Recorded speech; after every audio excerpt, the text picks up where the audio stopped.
रोहित बडवे वेदवाणी या आपल्या YouTube चॅनलला सबस्क्राइब करा, लाईक करा आणि शेअर करा। आणि मी नेहमी शास्त्रीने बोलायचं मी त्यांना, म्हणून आता अंगठ्याचं काय करायचं, आज अंगठी आणली असं मी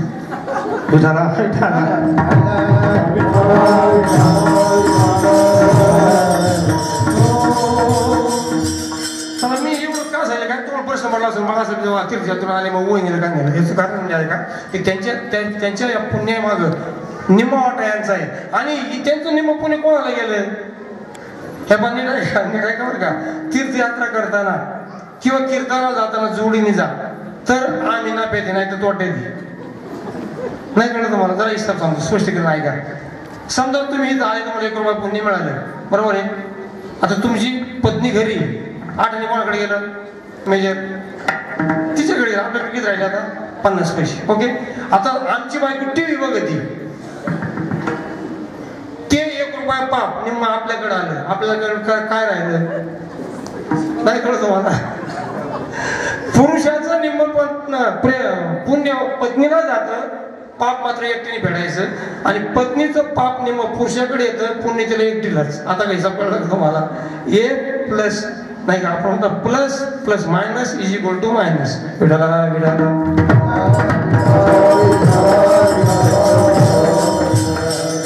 अशा या मार्गावर ज्याला शेवटचा उत्तरार्ध ऐका आयुष्याचा उत्तरार्ध काही चालू होतो वय वर्ष 50च्या पुढं, तसं पाहिलं तर भागवत बरं म्हणजे 45 पण समजा तरी अजून 5 वर्ष पकडा, 50च्या पुढं ज्याला जाग आली ना त्याला हित कळालं आणि ते सांगणार आपुलिया विदा जो हसे जगता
ओके।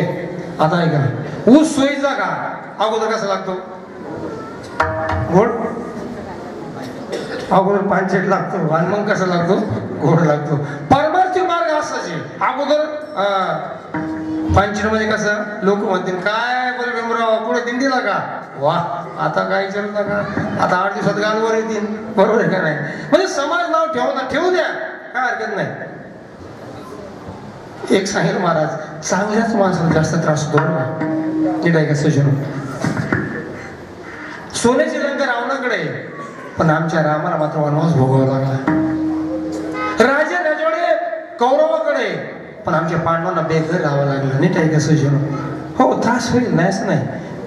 कंसाकडे भरपूर ऐश्वर्य आहे पण आमच्या कृष्णाला मात्र जन्म जेलमध्ये घ्यावा लागला. याचा अर्थ काय की चांगल्या माणसाला त्रास होतो. राम भाऊनी माळ घातली तर गणपा म्हणणार काय राम भाऊ घातली का माळ टिकवा बरं कोणा गणप्या ज्याला बायको घाबरते तुम्हाला शिकवतो टिकवा बरं. आता होतं काय की माळ घातल्यानंतर 8व्या दिवशी राम भाऊची जर शिकाय मरती हे कोणाला कळतं गणप्याला. मग गणप्या पहाटेच राम भाऊची घरी काय राम भाऊ मी नाही काय घाला ना माळी घाला नाही घाला अरे आम्ही नाही का बरे कधी आम्हाला सप्ताह माहित नाही महाराज काळ का गोरा हे माहित नाही तरी आम्हाला सर्दी नाही आणि तुम्ही माळ घालून तर शिकाय मिली का नाही.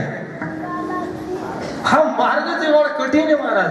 अरे तुमचं आपलं जाऊ द्या त्यांच्या परमार्थ सुरुवात कशी झाला माहितीये फुटकाच विना त्याला 2 तारा घालियर धारा पंढरीशी विना कसा होता फुटका तारा किती त्याला नीट आहे का किती प्रतिकूल परिस्थितीतून अनुकूल परिस्थिती आली हे सांगायचं मला. ज्यांनी कीर्तनाची परंपरा चालू केली ना कीर्तनाची परंपरा कोण चालू केली संत शिरोमणी नामदेव महाराज. हे ज्ञान गुह्य होतं प्रकट केलं माऊलींनी आणि ते तुमच्या समोर मांडण्याचा अधिकार निर्माण कोण केला नामदेवरायांनी. कीर्तन परंपरा नामदेवरायांनी चालू केली पण दुःख एवढं या गोष्टीचं आहे की त्यांना कीर्तनात साधं धोतर सुद्धा घालायला नव्हतं. हो सुंबाचा करगोटा रक्ताडाची लंगोटी सुंबाचा करगोटा रक्ताडाची लंगोटी नामा वाळवंती कीर्तन करी नामा वाळवंती कीर्तन करी. काय होतं महाराज बरं बाहेरचं नाव ठेवते पण बायको नाव ठेवते हो असं काय करतात. हो तुकोबाची कांता सांगे लोकापाशी जातो माझा वेळा पंढरीशी जातो माझा वेळा पंढरीशी जातो माझा वेळा पंढरीशी जातो माझा वेळा पंढरीशी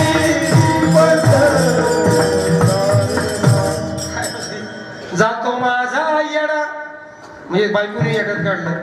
लोकांनी सुद्धा काय केलं महाराज लोक इतके स्वार्थी आहेत ना जोपर्यंत मतलब होतं ना तोपर्यंत राम राम तुकाराम शेठ आणि सगळं गेलं कोणी ह्या लोकांनी घालवलं त्यांची उदाहरण उडवले यांनीच त्यांचं घर गाण ठेवून ज्वारी खाल्ली यांनीच आणि त्यांचंच खाऊन काय म्हणाले येडा तुका करीतो गोड गोड फार बोल नाही के कोणाचे कथे नागवे चिनाचे समाज. मग अशा समाजालाही जो कसल्या पद्धतीनं घाबरत नाही हो पंढरीच्या पेठेत मांडियेले पाल मनगटावरी तेल घाला तुम्ही लोईचा पदर आला पदर आला थोडा त्रास झाला का जरा पण जरा एकच म्हणजे मला काय तुम्हाला म्हणायचं ते नाही काय कसं जेवण. मग असा मार्ग कठीण आहे पण या कठीण मार्गावर ज्यांनी मात केली आणि हे मात करण्याकरता सगळ्यात महत्त्वाचं आहे का आई वडिलांची पुण्य पाहिजे. सुशील मातृपुण्येन पितृपुण्येन चतुर्था दातृत्व कुलपुण्येन आत्मपुण्येन सभाग्यता. शास्त्रकार सांगतायत की आईच्या पुण्याने मुलगा परमार्थिक होतो वडिलांच्या पुण्याने मुलगा हुशार होतो कुळाच्या पुण्याने मुलगा उदार होतो आणि स्वतःच्या पुण्याने मुलगा श्रीमंत होतो. विषय लक्षात आला म्हणजे ही पुण्य कोणाची आहे आई वडिलाची. म्हणून धन्य माता पिता आणि अशा सात्विक मुलाचा अभिमान कुणाला वाटतो तो कोणाला दुसऱ्या चरणात कोणी कन्या पुत्र होती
सात्विक मुलाचा आणि मुलीचा अभिमान सुद्धा देवाला वाटतो महाराज. सात्विकता सहज येत नाही महाराज, लक्षात घ्या. सात्विकता सहज येत नाही. सात्विकता येण्याकरता आहार सुद्धा सात्विक पाहिजे. ठीक आहे का? सात्विकता कशी असावी सहज आठवण तुम्हाला सांगतो. एकदा काँग्रेसची मीटिंग होती, सभापती साहेब आणि पंडित जवाहरलाल नेहरू आणि डॉक्टर राजेंद्र प्रसाद. मीटिंग 10 वाजता आहे. मीटिंगचा का अजेंडा असतो, तो अजेंडा तयार केला आणि पंडित जवाहरलाल नेहरू मीटिंगला निघणार. इथ्यात पाहिलं तर अजेंडा काय सापडायला तयार नाही. हरवला असेल कुठतरी लिहिलेला अजेंडा, काय करावं. इकडे तिकडे पाहिलं, शिपायाने पाहिलं, सगळ्यांनी पाहिलं, पण अजेंडा सापडत नाही. तेव्हा नेहरू म्हटले, राजेंद्र बाबू एक काम करा, आता अजेंडा सापडत नाही, मीटिंगची वेळ आली, 10 मिनिटांनी मीटिंग सुरू व्हायची. एक काम करा, तुम्हाला जे आठवलं ना ते एका कागदावर लिहा. जे पॉईंट आपण काढले होते अजेंडाला ते एका कागदावर लिहा, म्हणजे चालू काम होऊन जाईल. राजेंद्र प्रसादांनी मीटिंगचे पॉईंट एका कागदावर काढले आणि लिहून झाल्यानंतर शिपायाला, पण साहेब अजेंडा सापडला लिहिलेला. आणि मग नेहरूने तो अजेंडा पाहिला आणि डॉक्टर राजेंद्र प्रसाद बाबूंनी जो अजेंडा लिहिला तो पाहिला आणि दोन्ही समोर पाहिलं तर अरे बापरे, जे पॉईंट याच्यावर होते 12 तेच तसे पॉईंट 12 याच्यावर सेम. तर नेहरू म्हटले, राजेंद्र बाबू काय तुमची स्मरणशक्ती हो, अगदी तसे पॉईंट लिहिले तुम्ही.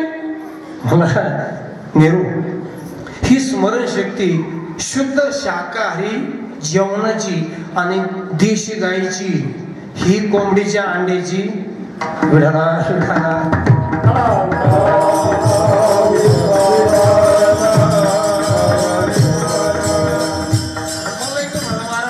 गायचं दूध शाकाहारी, मग कोंबडीचा अंडा का नको. संडे होया मंडे तुमचं पाठ आहे का? गायचं दूध जर शाकाहारी आहे तर कोंबडीचा अंडा का नको. अरे म्हणा मुर्गा, ज्याच्यातून जीव निर्मिती होते ती मांसाहारी. दुधापासून जीव निर्मिती होती का नाही, पण अंड्यापासून जीव निर्मिती होते महाराज. चला, सात्विक आहार तुम्ही पहा. आम्ही सात्विक आणि तुम्ही पहा, सात्विक आहारावाला माणूस कधी भांडण करतो का? मारुडी कधी भांडणं करीन का? म्हणजे मी म्हणून असं सांगत नाही करतो. जाऊ तू मोठे बाबाचं आहार सात्विक आहे ना. आणि तर कोणी ए मला काही समजतो का? सात्विक तेव्हा येते महाराज. काय झालं, देहू या ठिकाणी अनगडशाह नावाची एक व्यक्ती, अनगडशाह रिद्धिसिद्धी प्राप्त झालेला माणूस आहे आणि सगळं काही प्राप्त असल्यामुळे त्याला अहंकार की माझ्यासारखं कोणीच नाही. तो कोणापुढे वाचत नव्हता महाराज, कारण का मला सगळं असताना मी कोणापुढे का वाकू, कशासाठी वाकू महाराज, नाही का. मग तो वाकत नव्हता. एके दिवशी म्हातारी होती, ती खालच्या जाते, म्हणले ए फकीरा तू स्वतःला काय समजतो रे, कोणापुढे वाकत नाही. म्हणे म्हातारी माझ्याकडे मी रिद्धिसिद्धी प्राप्त आहे. हा म्हणे तू कोबर आहे, म्हणे तू कोबर आहे मला माहित नाही. हा माझ्याकडे रिद्धिसिद्धी प्राप्त आहे, मी ठरवलं, माझं ठरलेलं आहे काय, माझ्याकडे कटोरा आहे, हा कटोरा जो भरीन त्याच्यापुढे मी वाकर. काय म्हटला, त्याच्यापुढे वाकर. मग सजन हो, हा अनगडशाह चिंचवडला गेला. चिंचवडला गणपतीचे उपासक होते चिंतामण जोशी, त्यांना सुद्धा रिद्धिसिद्धी प्राप्त होती महाराज. तिथे गेला रिद्धिसिद्धी, चिंतामण जोशी बाहेर बसलेले आणि इतक्यात हा आला, ला इलाहा इल्लल्लाह मुहम्मदे रसूलुल्लाह, मला भिक्षा दे. चिंतामण जोशी सुनाला म्हटले, अगं फकीर कोणत्या दारात आला, त्याला भिक्षा माग. त्या सुनेनं पायलीभर दाणे आणली. नीट आहे का, आता कटोरा किती मोठा आहे, आदलीभर दाणे बसते एवढा कटोरा आहे. दाणे किती आणले, पायलीभर दाणे टाकले, पण कटोरा भरला नाही. हा चिंतामण जोशी विचार करतो, अरे बापरे कस काय म्हणलं, अजून पाहिले आणले, कटोरा भरतच नाही. शेवटी महाराज अर्ध पोतं धान्य संपवलं पण कटोरा भरायला तयार नाही. मग चिंतामण जोशी उठले, म्हणले बाबा माफ करा मला, तुम्ही फार मोठे आहात. म्हणे मग अगोदर नाही सांगायचं का, फालतू माझा टाइमपास केला, हे धर तुझे गहू, अख्खीचे अख्खे गहू त्या कटोऱ्यातून बाहेर पडले महाराज. म्हातारी म्हणले, म्हातारी म्हणला, ए म्हातारी तू म्हणलं होतं ना काय का माझ्या जवळ कोण आहे का. म्हणजे एक काम कर, काय तू देऊला जा, कुठं जा, देऊला, आणि तिथं तू कोबऱ्याच्या घरी तुला कळत नेमकं काय त्यांचा अधिकारी. म्हणजे अगं असे तू कोबऱ्या बोलले, तू जा आता घरी. हा अनगडशाह नावाचा फकीर देऊला गेला महाराज. आता त्याला तुकोबाराचं घर माहित नाही, कन्यापुत्र सांगतो तुम्हाला, तुकोबांचं घर माहित नाही महाराज. आणि पहिल्या दारासमोर आला, भिक्षा दे. त्या बाईने पाहिजे वर धान्य टाकलं, कटोरा भरला नाही. असा करत करत तुकोबाच्या दारासमोर आलेल्या अनगडशा तुकोबाने भांड्यावर गेले. लहानशी 7 वर्षाची मुलगी वगैरे ती भांडे घासते आणि आई स्वयंपाक करते. इतक्यात हाक मारली, कोण है हा जो मेरा कटोरा भर देगा? ला इलाहा इल्लल्लाह मोहम्मद रसूलुल्लाह. हे भगीरथीने ऐकलं आणि भगीरथी म्हणली, अगं आई, आपल्या दारात कोणतरी आलंय ग, त्याला दे ना काहीतरी. सात्विकता सांगतो तुम्हाला. बेटा तो कसा आहे? म्हणले आई, डोक्याला हिरवी कपणी बांधली, हिरवी लुंगी आहे, हातामध्ये चिमटा आहे, मोरपंखाची जोडी आहे. अगं मग तो फकीर आहे. हा आई, मग दे ना त्याला काहीतरी. तेव्हा जिजा म्हणते, अगं बेटा, फकीराला शिजवलेलं अन्न चालत नाही आणि मी तर सगळ्या पिठाचे ओलं करून टाकले आणि मी भाकर टाकते. आता आपल्याकडे शिजवलेले मग कोरडा शिदा त्याला द्यायचं, पण आपल्या घरात नाही ग. तर आई बघ ना थोडंफार. अगं नाही बेटा. परत हाक आली, कोण आहे जो मेरा कटोरा भर देगा? आता भगीरथी भांडे घासली महाराज. तिला वाटलं आई कटोरा करते काय, म्हणून अशीच भांडे उठली, असे प्रकाराला हात पुसले आणि गेले. आणि बघ तिथं तिने एका माठामध्ये हात घातला, पीठ आहे का म्हणून पाहिला, पण माठात पीठ नाही. फक्त ओला हात असल्यामुळं थोडं पीठ हाताला लागलं. ओला हात असल्यामुळं बाहेर आले. फकीराला विनंती केली, बाबा आम्हाला क्षमा करा बाबा, आम्ही गरीब आहोत, नाही काही देऊ शकत. आणि आई म्हणती, तुम्हाला शिजवलेलं अन्न चालत नाही. सकाळीच शेजारच्या मावशीकडून पीठ आणलं, त्याच्या 2 भाकरी झाल्या, पण भाकर तुम्हाला चालणार नाही बाबा, आम्हाला क्षमा करा. रडायला लागले. ती सात्विकता पाहिली. अनगडशाला सुद्धा विशेष वाटलं महाराज. आणि पुन्हा ती म्हणते, बाबा माझी आई म्हणली, फकीरच्या दारातून गेला ना तर तो शाप देतो. बाबा आम्हाला शाप नका देऊ बरं का, नका देऊ. माझे वडील डोंगरावर गेले, आईच एकटी घरी, शाप नका देऊ बाबा. म्हणून हात जोडले तिने. आता हात जोडल्यानंतर थोडस पीठ लागलं होतं हाताला. ते पीठ खाली कटोरा ठेवलं, त्यात पडलं आणि पीठ पडल्या पडल्या कटोरा भरला. कटोरा भरला महाराज. आणि मग तो फकीर म्हणतोय, ला अरे या अल्लाह क्या है, धन्य आहे तुकोबा. तो पाया पडायला लागला. कोणाच्या? भगीरथीच्या. ती म्हणली, मैं नाही तुकोबा, मी तुकोबा नाही, मग मी त्यांची मुलगी भगीरथी. त्यानं विचार केला की ज्याच्या मुलीमध्ये एवढं सामर्थ्य आहे, तुझ्या बापात किती असं नाही का. मग उत्सुकतेपोटी तिने एक प्रश्न विचारला भगीरथीला. म्हणले, बेटा सांग बरं देव कुठे, मी तुला एक सफरचंद देईन. काय म्हणले, सांग बरं देव कुठे, मी तुला सफरचंद देईन. तर ते म्हणते, बाबा मला माफ करा, पण मी एक विचारू का तुम्हाला, काय सांगा बरं देव कुठे नाहीये, मी तुम्हाला 2 सफरचंद देईन. कळलं का तुम्हाला? याला म्हणतात, कोळी कन्या पुत्र होते जे सात्विक, तयाचा हरी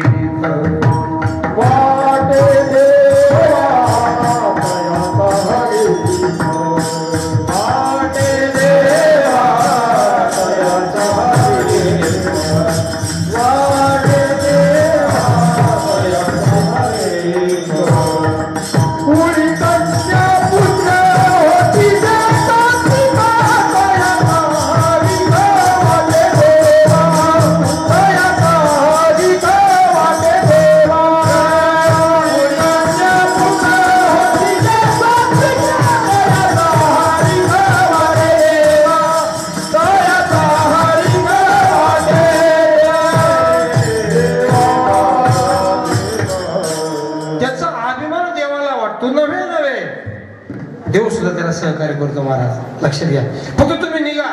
काय काय असं महाराज, आता एवढा प्रवास आहे 3600 किलोमीटर, आणि मग जमन का. मी व्यायाम करत होतो अकोल्याला असताना. पाठ आम्ही डोंगरावर जायचो, डॉक्टर साहेब वगैरे आता हे जाते ना, आम्ही जायचो त्या पाठ 5 वाजता निघालो महाराज. आता एक व्यक्ती होता, एक माणूस होता बाहेर, आता मी त्याचं नाव सांगत नाही बाबा, म्हटलं कोण त्याला का, तिच्या हातात कंदील. हे आलं म्हटलं, चल ना या मला. म्हणजे महाराज पुढं नाही अंधारी. अरे मुलगा पुढं अंधार, मग तुझ्या हातात कंदील, तुला कंदील उजेड किती 10 फुटाची, पुढं काय करायचं. म्हणलं मुलगा तू चालत राहा ना, तू जसं पुढं जाशील उजेड तसंच पुढं जाईन का नाही. तू ट्राय कर, प्रयत्न कर ना बाबा, काहीच अगोदरच आहे. आणि मग ते वस्तूवर गेलो, ते भेटेन का, आणि तिथं कुत्रा असलं तर, म्हणजे अगोदरच भगवान सांगतं की बाबा व्यवसायानिमित्त फळ देत असे संचित आहे. नीट आहे का, निवड संचित चालू नका. ऐका, 60% प्रयत्न आणि 40% प्रारब्ध आहे. फोन आहे का? प्रयत्न किती? 60%. आणि मग तुम्ही प्रयत्न केले तर प्रारंभ किती? 40%. पण प्रयत्न केल्याशिवाय नाही. पहा, सावधाने केला मला, हो सावधाने केला मला, हो सावधाने केला मला, हो सावधाने केला मला,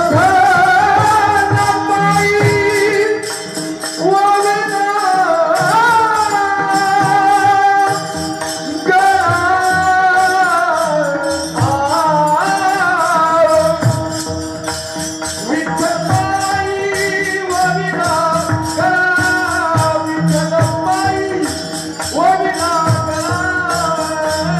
सावधाने केला मला,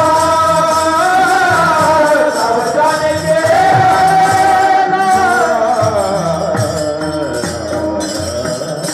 सावधाने केला मला म्हणजे कर्म केलंच. न हरी सोनारा घडू फुंकू लागे, कर्म केलंच. प्रत्येक संतांचं जीवन पहा मला, त्यांनी कर्म केलं. प्रारब्धावरती अवलंबून अजिबात राहिले नाही, हे लक्षात घ्या. काही लोक म्हणजे आज नशिबात ते भेटेल. नशीब कसलं नशीब महाराज? तुम्ही प्रयत्न करा. तुमच्या नशिबात जेवण आहे, बरोबर आहे, म्हणून तुम्ही माडीवर गेले, अजून दरवाजा लावला, असं नशिबात ते भेटेल. कसं काय भेटेल? का? प्रयत्नाचा दरवाजा तू लावून घेतलास.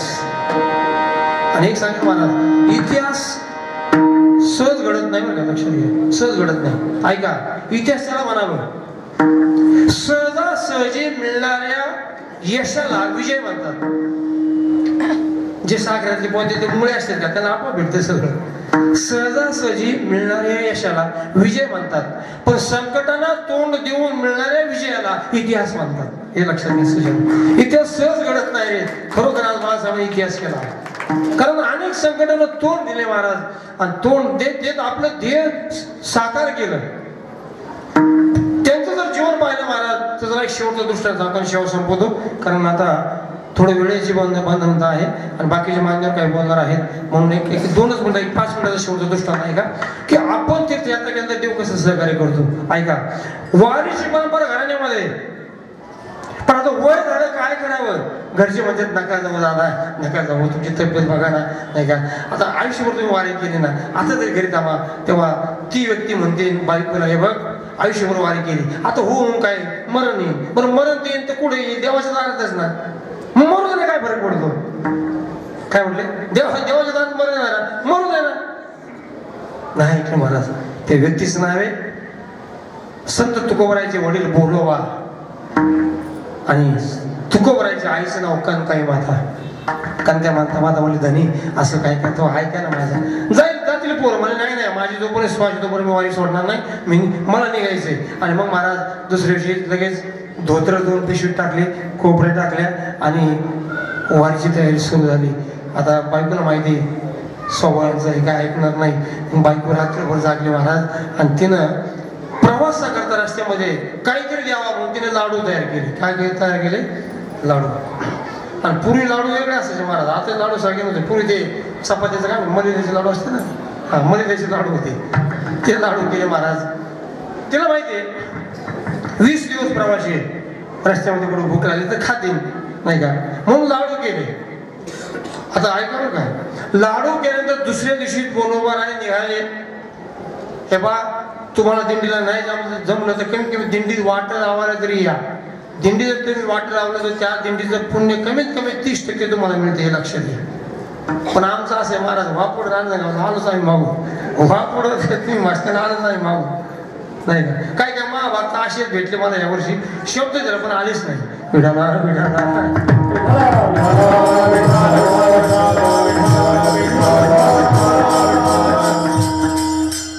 निघाले बरोबर आहे. इतक्यात बायकोला हाक मारले, धनी आता काय म्हणजे एक काम करा ना, हे लाडू केलेत. 20 दिवसाचा प्रवास आहे तुमचा, 20 जुने रोज सकाळी एक संध्याकाळी खायचं. म्हणजे किती लाडू झाले? 40 लाडू डब्यात भरले. धनी हे रोज 2 लाडू खात जा. लाडूचा डबा आपल्या पिशवीमध्ये टाकला आणि पुन्हा भरायला निघाले महाराज. एकदम वय झालेला प्रवास थकल्या, हळूहळू चालत होते महाराज. कसं तरी भगवंताचं नामस्मरण करत करत करत बोलवायला निघाले. आणि पूर्वीची दिंडी वेगळी होती महाराज.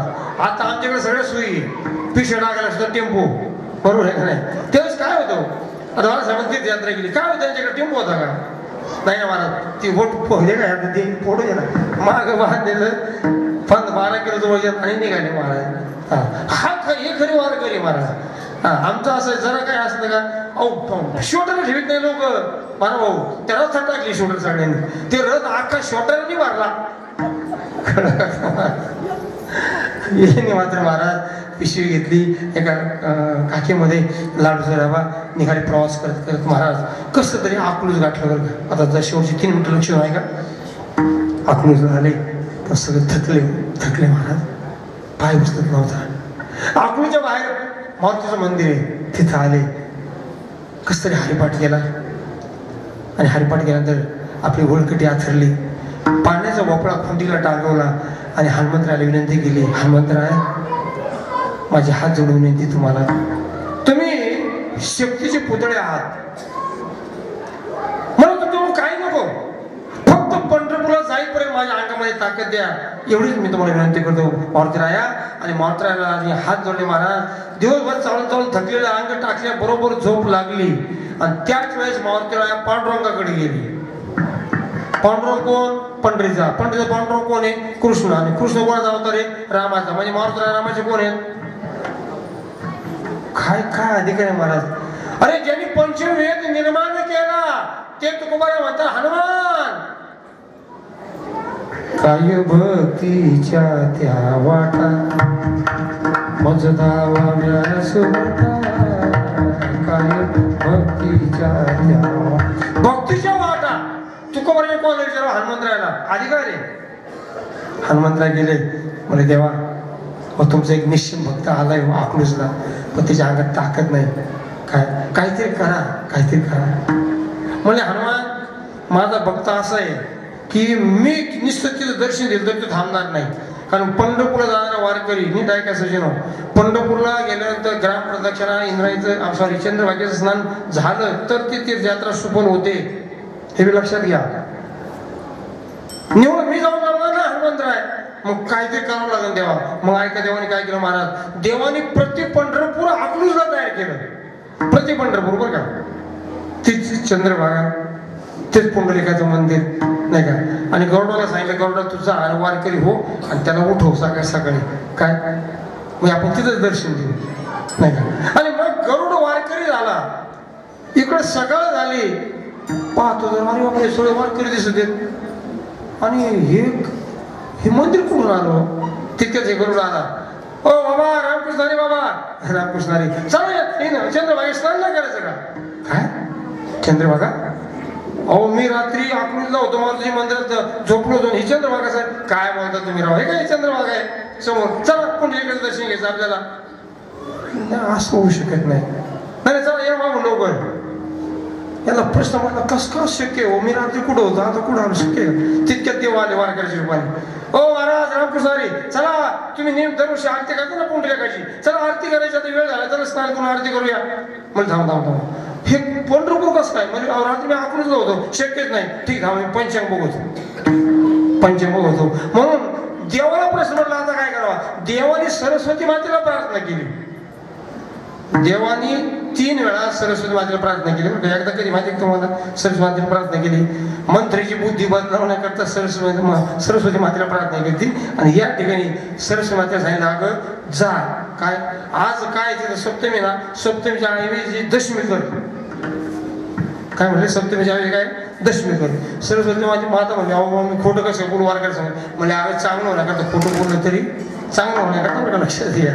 सरस्वती मातेला सप्तमीची दशमी केली म्हणजे अहो बघा तुम्ही पंचांग बघा बरं तुम्ही पाहिलं दशमी पण तरी याला विश्वास बसाला शक्यच नाही म्हणजे आता काय करावं. आणि मग लक्षात अरे हा बायकोने लाडू दिले 40 बरोबर आहे.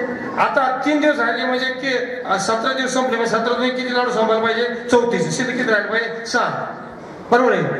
आणि जर पंढरपूर असेल तर सगळे संपलेले असतील पंढरपूर पण लाडू पुरायला पाहिजे. मग डबा उघडला पाहिजे तर 6 शिल्लक याचा अर्थ आहे पंढरपूर नाही. ज्या महात्माकडे म्हणले अरे का फसवतो, आणि मग देवाने आपलं रूप प्रकट केलं. अरे बोलोबा माफ करा मला, पण तुमच्यासाठी केलो, तुमचे त्राण की पावलं नाही हो आम्हाला, नाही पावलं, म्हणून म्हणून तुमच्याकडे सगळं प्रति पंढरपूर तयार केलं. म्हणे देवा हे बघ एक लक्षात घे, हो मग काय होईल, जीवच जाईल ना. पण ऐक देवा, इतना तो करना स्वामी जब प्राण तन से निकले, गोविंद नाम लेके तब प्राण तन से निकले. उस वक्त जल्दी आना नहीं शाम देर करना, राधे को साथ लाना जब प्राण तन से निकले.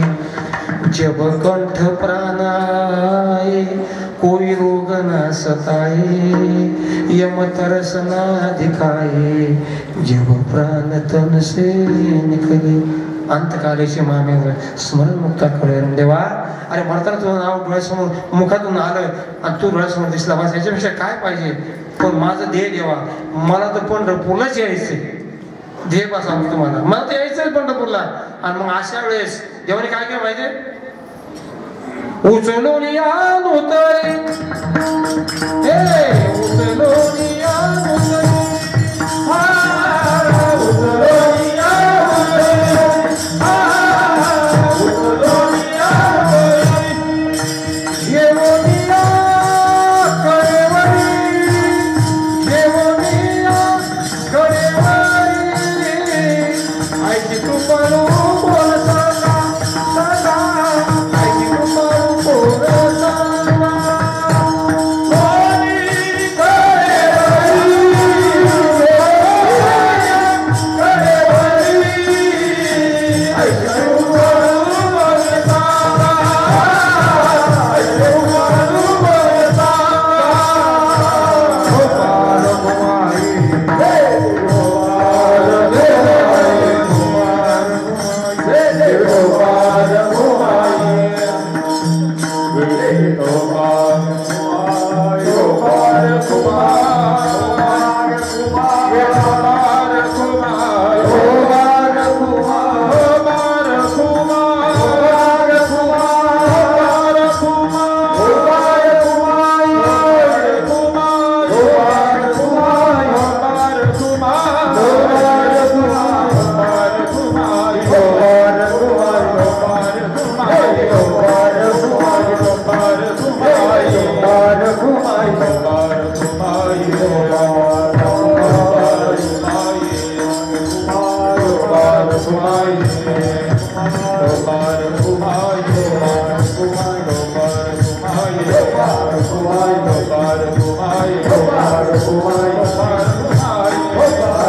कुमारी, या कार्यक्रमानिमित्तानं आपण सर्वजण आला, सर्व ज्येष्ठ पाहुणे मंडळी, सर्व ग्रामस्थ आणि बाकीचे सर्व पाहुणे मंडळींचं या जाधव परिवारातर्फे आपल्या सर्वांचं हार्दिक स्वागत करतो आणि या नर्मदा मातेच्या चरणी एकच प्रार्थना करेल, माणसाच्या चरणी एकच प्रार्थना करेल की या भविष्यकाळामध्ये आमच्या बाळासाहेबांना निरोगी दीर्घायुष्य मिळो आणि अशी परमार्थिक सेवा त्यांच्याकडून घडो।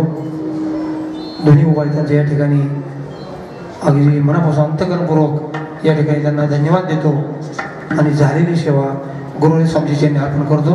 पण एक सगळ्यांना विनंती, इथं काही मनोगत होतील, कृपया आपण एक 15 ते 20 मिनिटं कृपया आपण सर्वांनी थांबायचे, सर्वांना नम्र विनंती। ज्ञानेश्वर माऊली ज्ञानेश्वर माऊली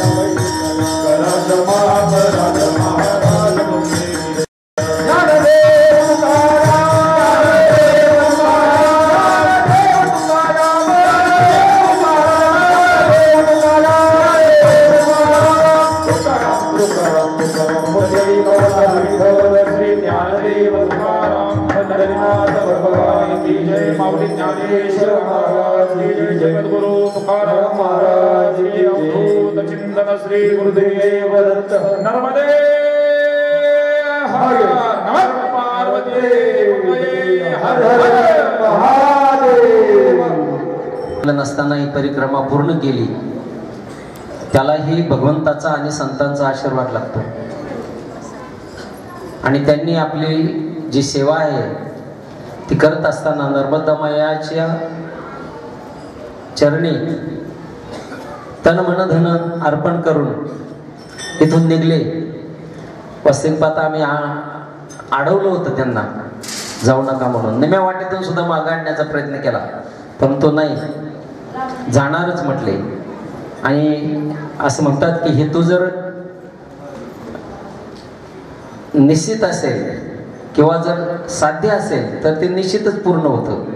हेतू चांगला पाहिजे फक्त, आणि म्हणून त्रास त्यांना झालाच, आता ते त्यांच्या तोंडून आपण ऐकणारच आहोत।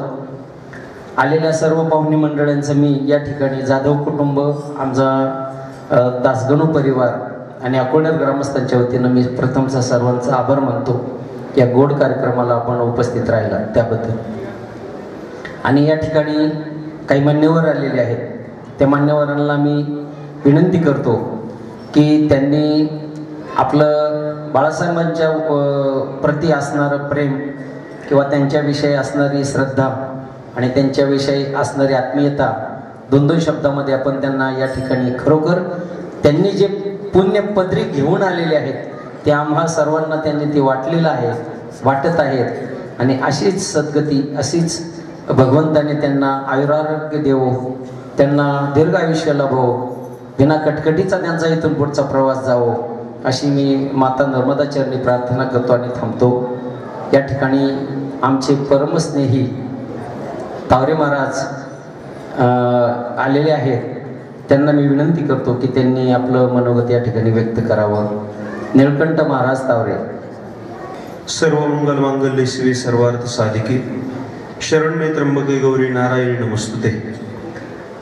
नर्मदे हर आज या ठिकाणी खऱ्या अर्थाने संपदो नैव संपदा विपदो नैव विपदा विपद विस्मरणो विष्णू संपद नारायण स्नेही आपल्या सर्वांचे आदरणीय, सर्वांच्या प्रेमाचा विषय असणारे हरिभक्तीपरायण बाळासाहेब जाधव यांनी 4-5 महिने नर्मदे मैयाच्या परिक्रमेला लागतात। अतिशय कठीण असा हा परिक्रमेचा प्रसंग आहे। ज्या लोकांनी परिक्रमा केलेली आहे असे त्यांना त्याची नक्कीच जाणीव आहे।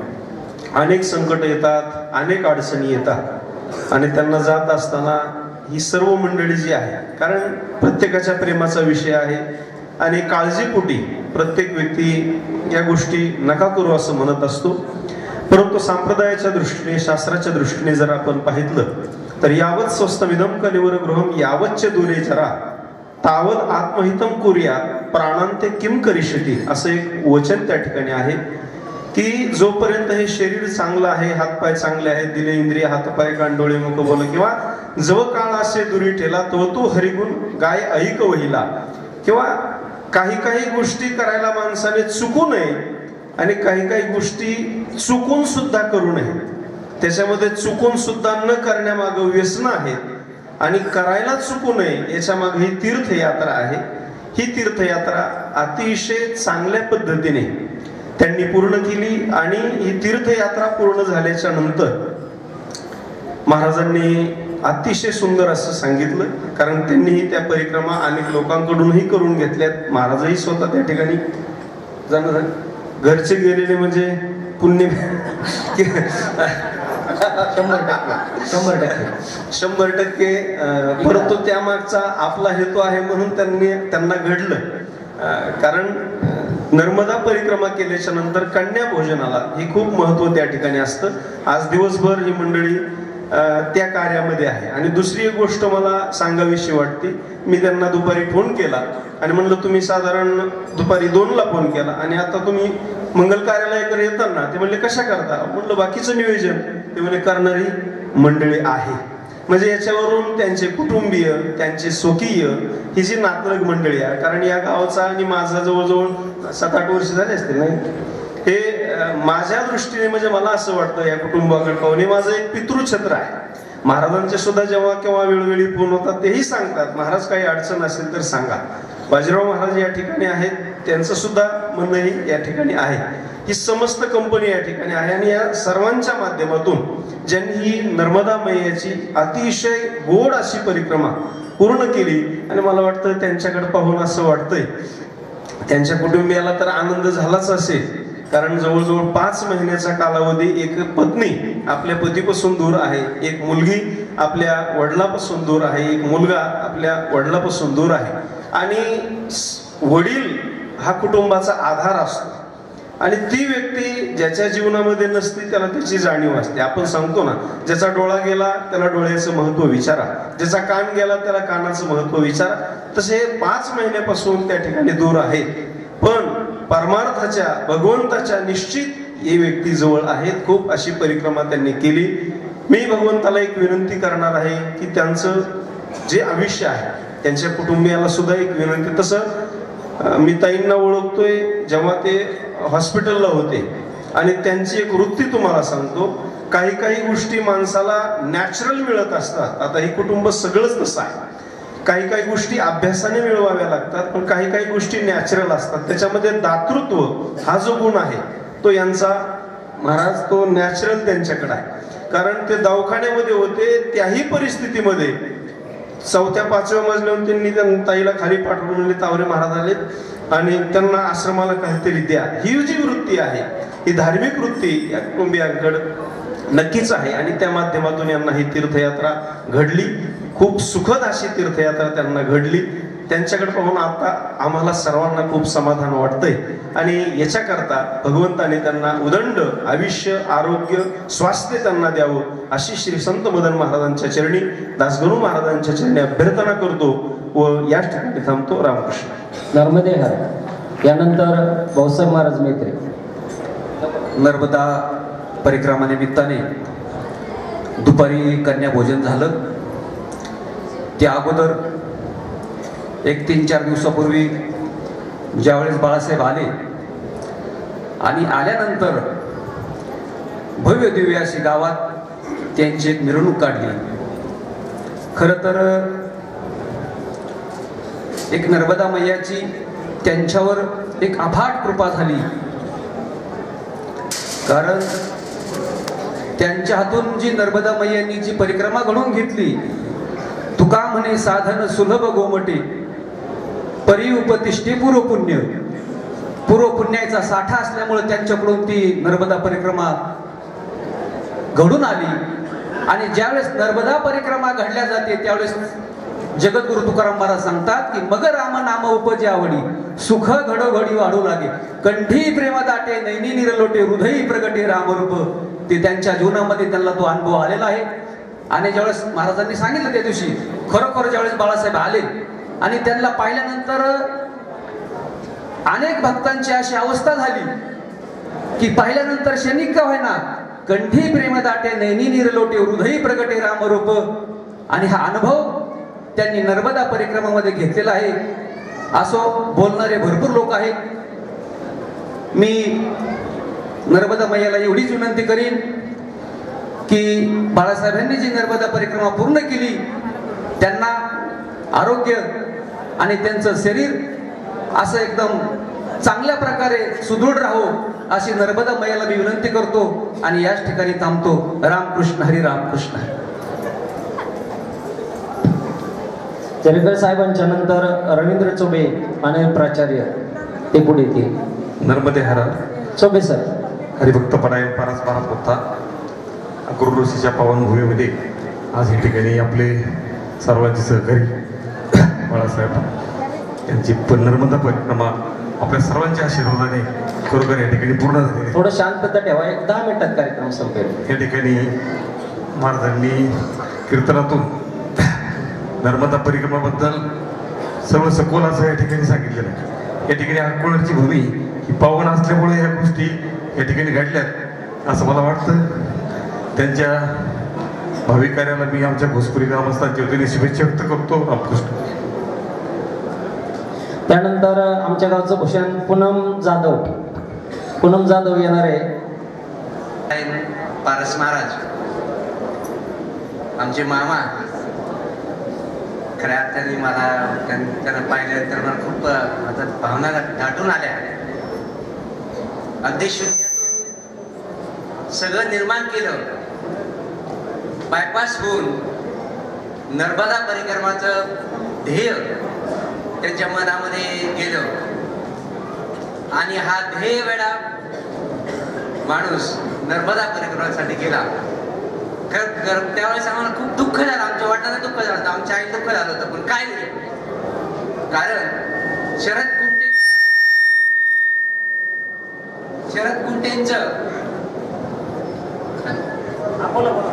कुंटेंचं नर्मदा हरर हे पुस्तक जेव्हा आम्ही वाचलं तेव्हा असं लक्षात आलं की या परिक्रमेला गेल्यानंतर माणूस परत येत नाही.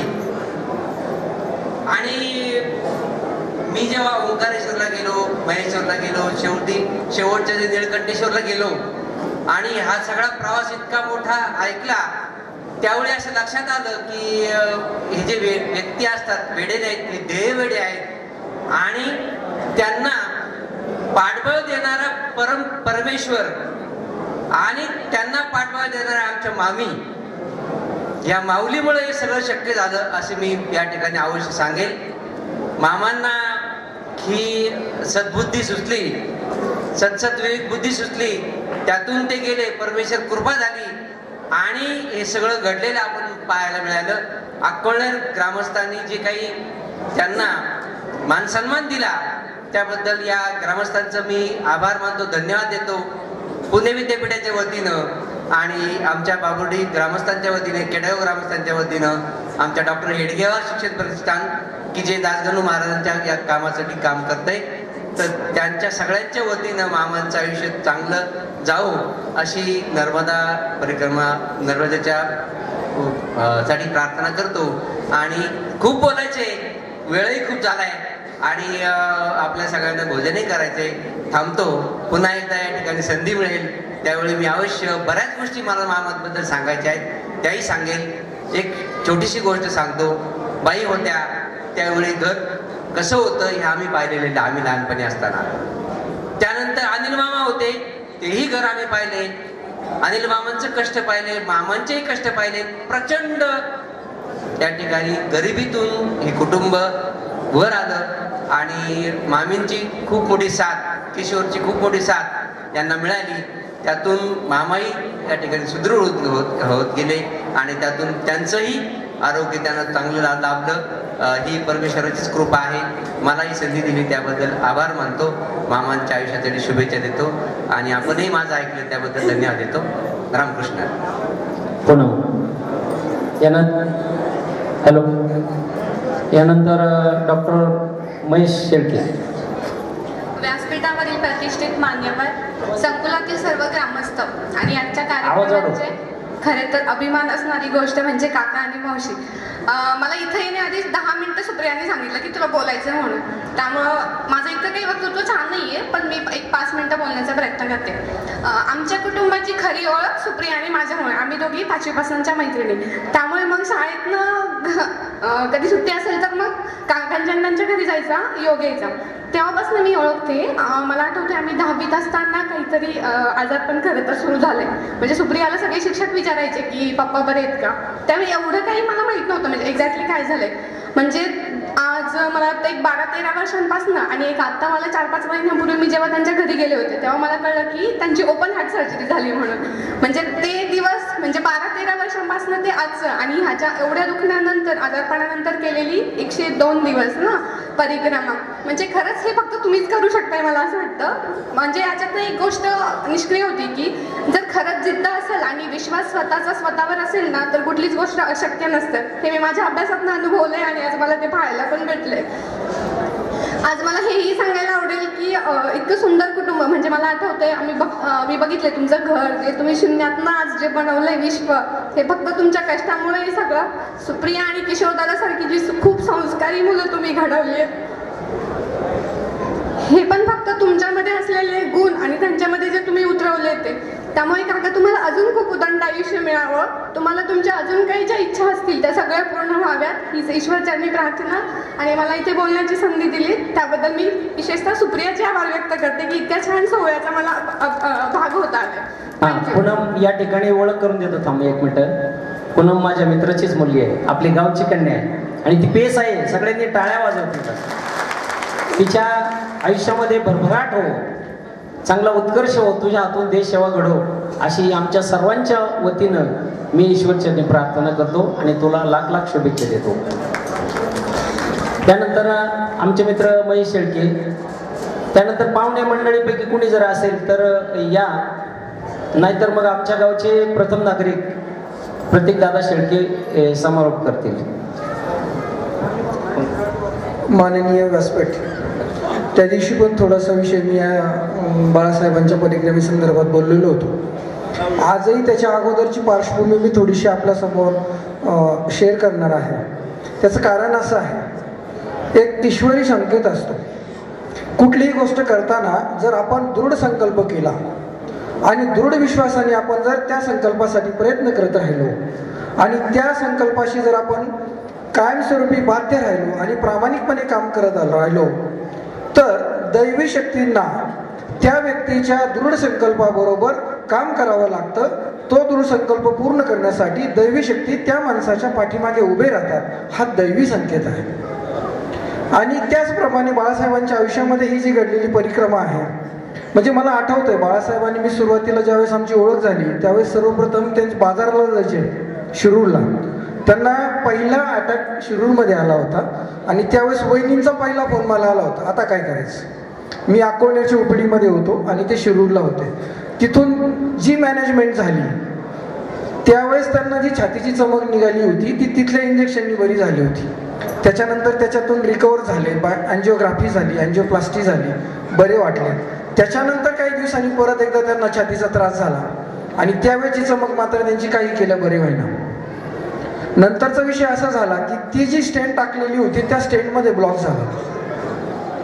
आता पुढचा प्रश्न निर्माण झाला की तो ब्लॉक काढायचा कसा, कारण स्टेंट एकदा स्प्रिंग अशी फुगवली की ती खाली नाही घेता येत आणि तीच ब्लॉक झाली होती आणि त्याच्यामुळे त्यांची परत पाठीची चमक सुरू झाली होती. जवळपास एक साधारणपणे 100 ते 200 ट्रीटमेंट माझ्याकडून वैयक्तिक झाल्या.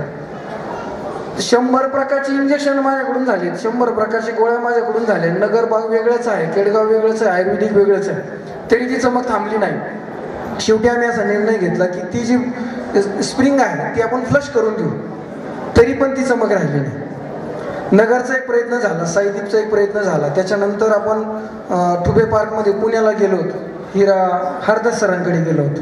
हरदास सरांनी बी प्रयत्न करून बघू म्हणले, तिथे पण केले नाही. किशोर खंबीरपणे उभं राहिला, काही होऊ द्या, किती खर्च होऊ द्या, मी करतो, पण ती चमक बरी झाली पाहिजे. हा झाला इथपर्यंतचा त्यांचा प्रवास. त्याच्यानंतर असं ठरलं की बाळासाहेबांची मानसिक तयारी झाली, काही झालं तरी चालेल पण मी बायपास करतो. ओपन सर्जरी हा शेवटचा ऑप्शन असतो, एक लक्षात घ्या, ओपन सर्जरी हा मल्टिपल व्हेसल ब्लॉकमध्ये होतो, शेवटचा ऑप्शन असतो, याच्यानंतर तुम्हाला पुढे करायला काही जागा नसते.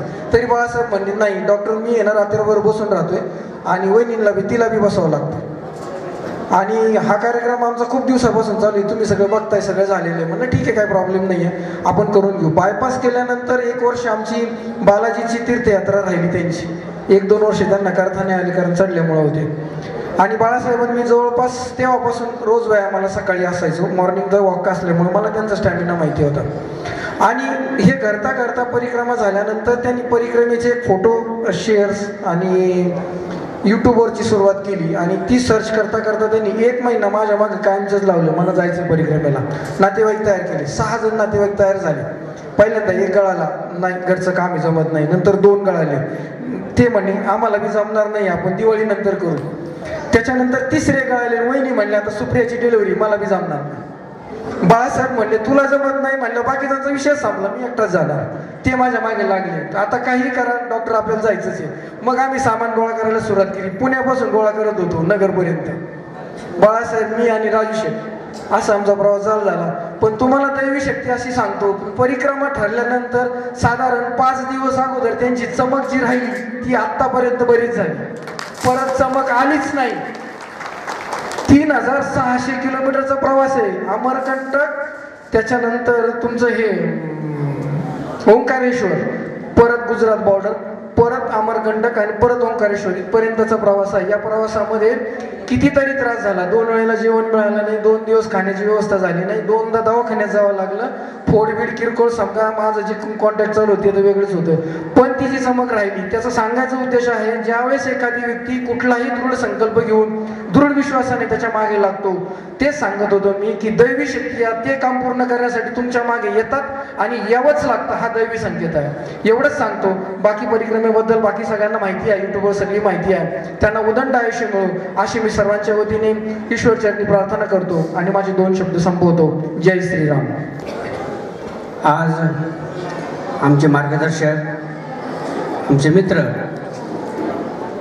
यांनी जी नर्मदा परिक्रमा पूर्ण केली, जो संकल्प केला होता त्याची पूर्णाहुती, कन्यापूजन सोहळा, आणि त्यानिमित्तानं महाराष्ट्रभूषण, आमच्या अकोल्याचं भूषण पारस महाराजांचं अतिशय सुश्राव्य कीर्तन झालेलं आहे.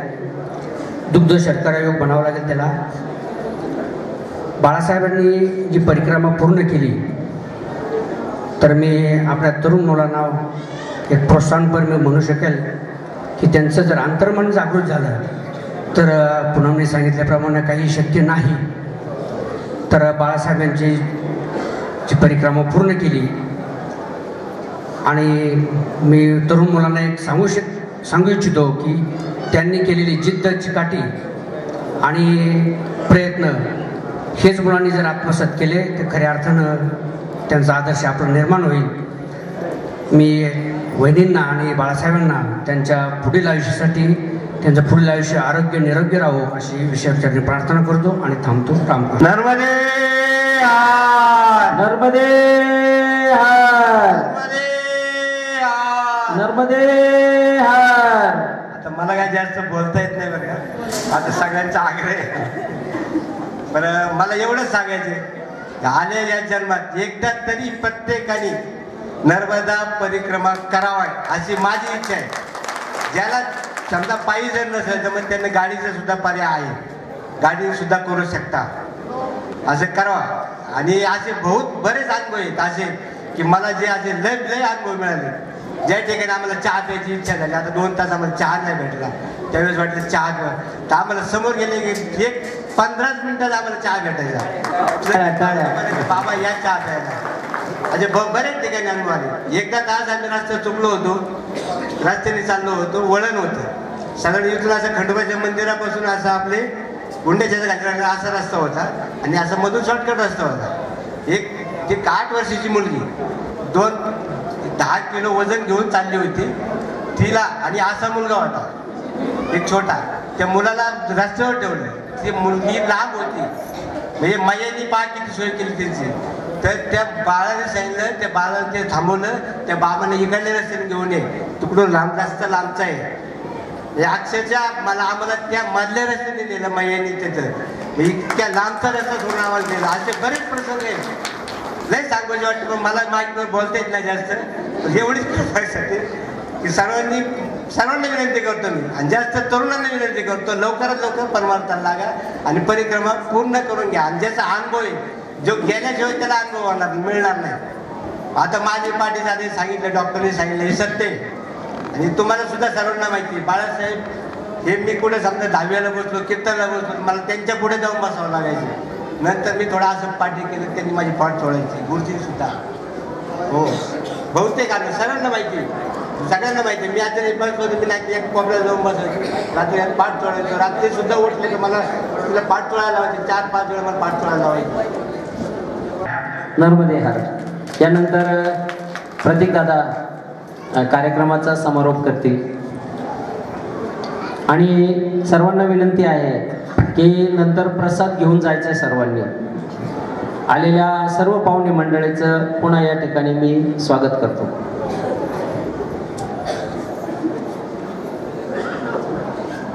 आपल्या सर्वांच्या समोर आज जो आनंदाचा आपल्या गावासाठी एक अभिमानाची बाब आहे की हा बाबा आता त्या दिवशी सगळ्यांनी सांगितलं त्यांना आता बा कोणी बाबाजीच म्हणायचं.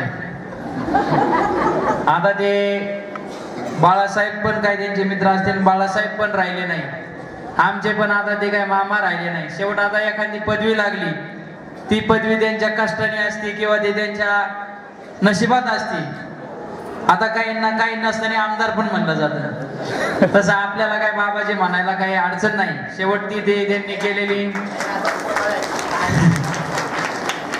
सांगायचं तात्पर्य असं की एखादा व्यक्ती एखाद्या जर दुःखामध्ये गुरफटला गेला तर त्या सुंदर चाललेल्या आयुष्यामध्ये त्याला तो ब्रेक लागला जातो.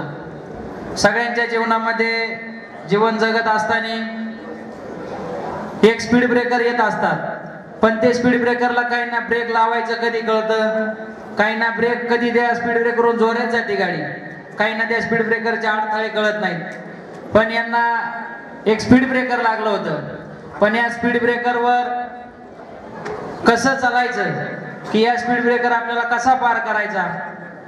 त्यांना ज्यावेळेस हृदयविकाराचा झटका आला त्यानंतरून ते काही दिवस त्रासले गेले.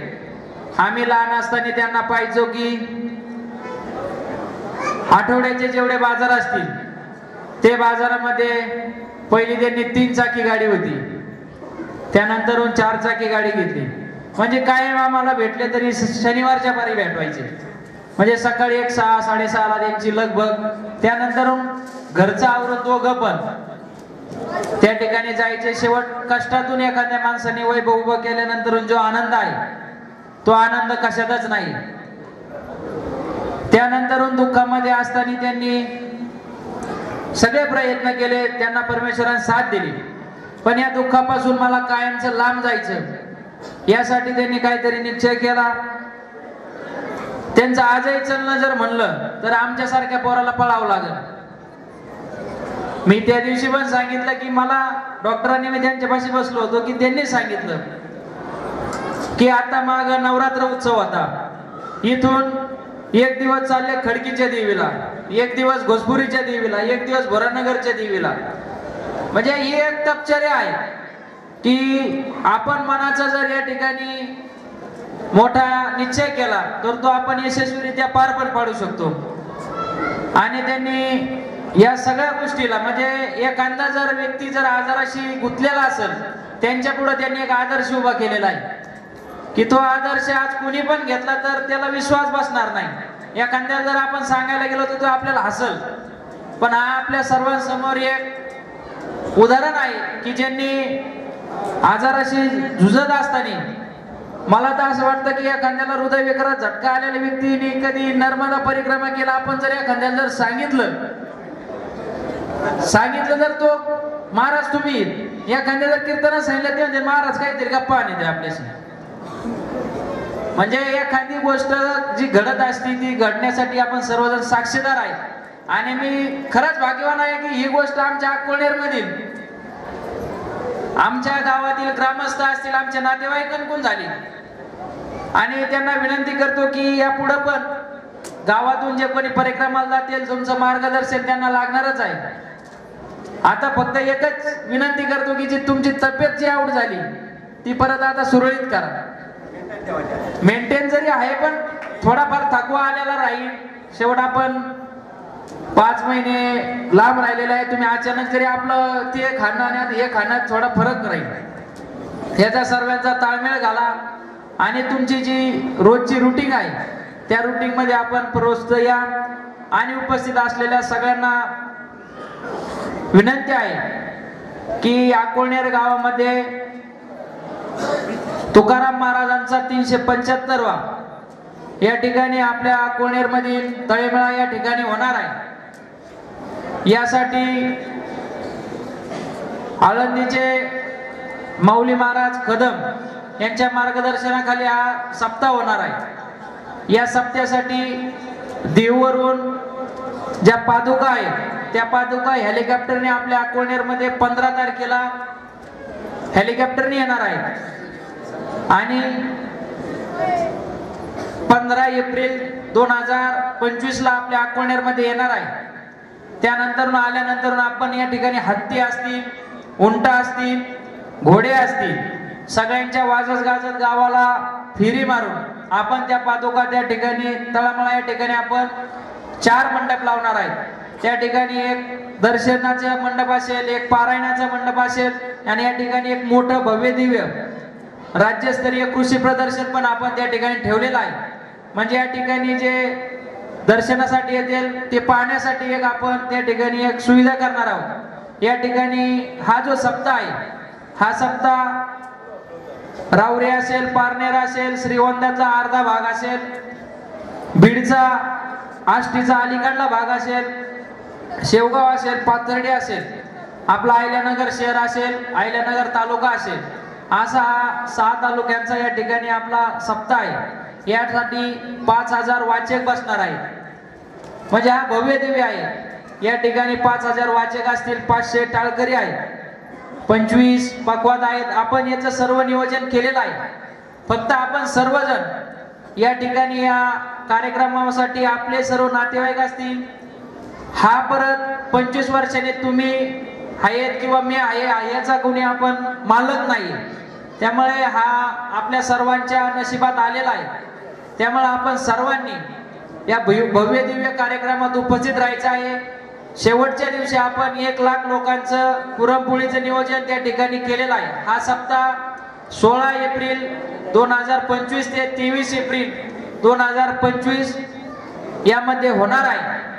त्यामुळं आपण सर्वांनी आपला जो टाइम असेल किंवा आपलं कोणी मुलगी बाहेरगावी असेल तसं आम्ही अक्कोळनेर मध्ये तरी आमच्या गावातील जेवढ्या मुली बाहेर असतील आम्ही स्वतः सर्व मुलींना फोन करणार आहोत की आपण या गावामध्ये असा असा कार्यक्रम आहे, यामध्ये आपण स्वतः उपस्थित राहू. आणि आम्हाला एक अभिमान वाटतो की आमच्या अक्कोळनेर मध्ये कार्यक्रम संत दासगुरूंच्या पावनभूमीमध्ये होत आहे.